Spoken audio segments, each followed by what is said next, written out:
लड़कियां पायलट होती तो ये होता। Hello control tower, this is flight 365। हमें एक प्रॉब्लम है। क्या प्रॉब्लम है बताएं?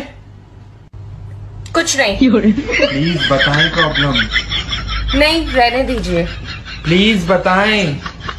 कुछ नहीं, आई एम फाइन। आप नहीं समझ सकते। अरे बोलिए क्या प्रॉब्लम है? छोड़िए, बस अकेला रहने दे मुझे। अरे दीवानी, 200 पैसेंजर्स है उस प्लेन में।